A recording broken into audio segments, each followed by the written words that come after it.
दोस्तों, आज की कहानी है बहू तुम अपना एक बच्चा अपनी ननंद को दे दो। चलो दोस्तों, कहानी को शुरू करते हैं। मानसी की शादी को 7 महीने हो चुके थे। बहुत ही सुलझा हुआ ससुराल मानसी का एक दिन अचानक तबीयत खराब होने के कारण डॉक्टर के पास गई तो पता चला कि खुशखबरी है। सारा परिवार खुशी से झूम उठा।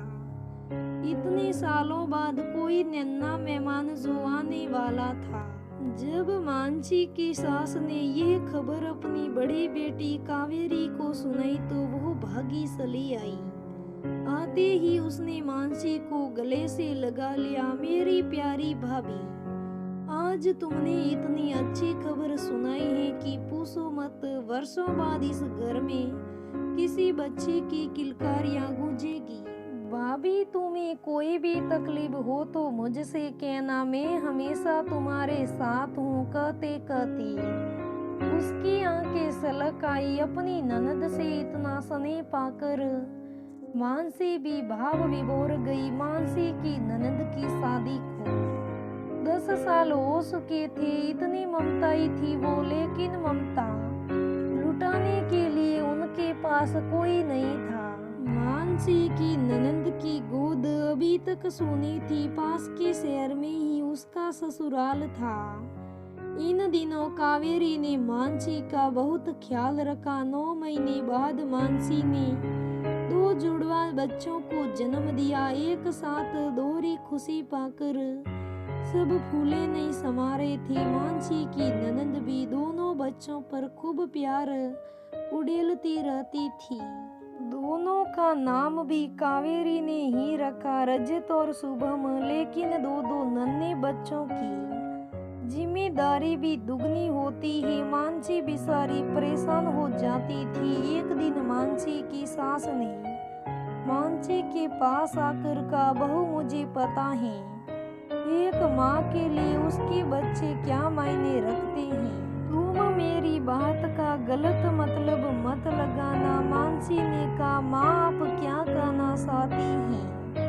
प्लीज खुलकर कहिए बहू। अगर तुम चाहो तो एक बच्चा कावेरी को दे दो। उसकी गोद भी भर जाएगी और दोनों बच्चे भी अच्छे से पल जाएंगे।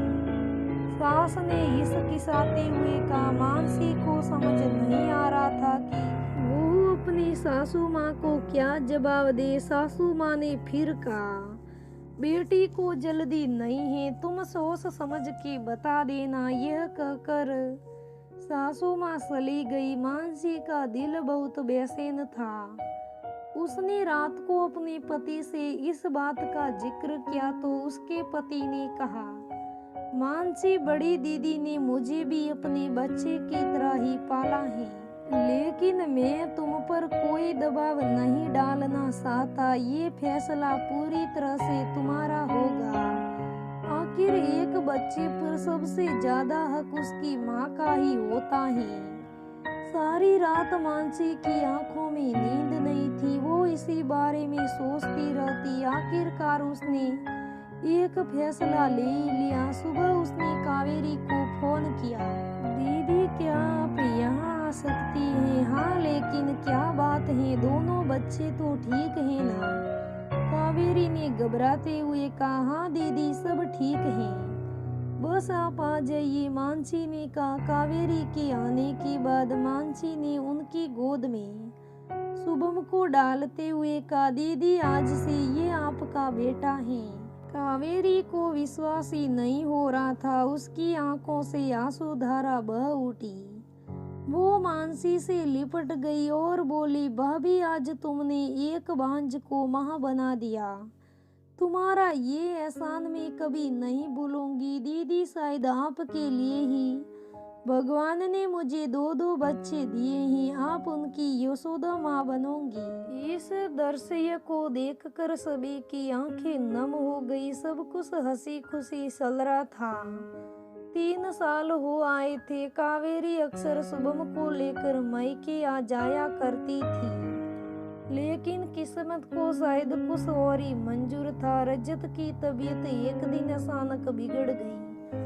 काफी इलाज कराने पर भी कोई सुधार नहीं आ रहा था। जिस तरह मोटी सी रेत फिसलती है उसी तरह रजत भी उनके हाथों से निकल गया। खुशी की तरह अब घर में मातम का माहौल था। मानसी की तो जैसे दुनिया ही उजड़ गई। इस दुख की घड़ी में कावेरी अक्सर मानसी के पास आती, लेकिन अब वो शुभम को साथ नहीं लाती थी। मानसी की नजर अक्सर शुभम को ढूंढती रहती। एक दिन मानसी ने पूछ लिया, दीदी शुभम नहीं आया आपके साथ? वो आज उसका ट्यूशन था। कावेरी ने कहा, लेकिन आज तो संडे है ना। मानसी ने कहा। ये सुनकर कावेरी सप बका गई, जैसे उसकी सोरी पकड़ी गई हो। मानसी ने बहुत ही सरलता से कहा, दीदी आप घबराइए मत, किस्मत ने मुझसे मेरा बच्चा छीन लिया। इसका मतलब ये नहीं कि मैं एक और माँ से उसका बच्चा छीन लूंगी। एक माँ नहीं तो एक मामी की तरह तो मैं उसे कलेजे से लगा सकती हूँ ना। मानसी की बात सुनकर कावेरी फक फक रो पड़ी। प्लीज भाभी मुझे माफ कर दो, मैं स्वार्थी हो गई थी। मैं डर गई थी कि कहीं तुम शुभम को मुझसे वापस ना मांग लो। मैं अब उसके बिना ना जी पाऊंगी। नहीं दीदी, शुभम हमेशा आपका ही बेटा रहेगा। मानसी ने सांत्वना देते हुए कहा, सस भाभी मैं उम्र में तो तुमसे बड़ी हूँ, लेकिन तुम्हारे जितना बड़ा दिल मेरा नहीं है।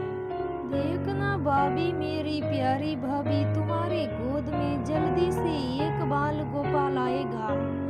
ये एक जसोदा माँ की दुआ है। कावेरी ने मानसी को मुस्कुराते हुए कहा, हाँ दीदी मैं इंतजार करूंगी। दोनों की आंखों से आंसू झरझर रहे थे।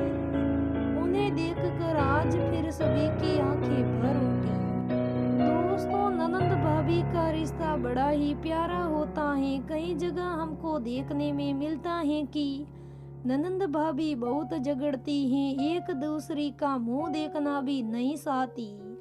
लेकिन यहाँ तो कुछ अलग ही था। देखा ना, इन दोनों ननद भाभी ने अपने अपने बच्चे ही एक दूसरे को शेयर कर दिए। दोस्तों, ननंद भाभी का रिश्ता ऐसे ही प्यार से बनाए रखना चाहिए। दोस्तों, आज की कहानी कैसी लगी मुझे कमेंट करके जरूर बताइएगा। दोस्तों, अगर मेरी कहानी आपको अच्छी लगे तो मेरे चैनल को सब्सक्राइब करें, वीडियो को लाइक करें। धन्यवाद दोस्तों। अगर आप हमारे चैनल पर पहली बार आए हैं तो हमारे चैनल को सब्सक्राइब करके बेल आइकन जरूर दबाइए, ताकि हमारे हर वीडियो की नोटिफिकेशन आपके पास जल्दी से जल्दी पहुंच सके। धन्यवाद दोस्तों, फिर मिलेंगे।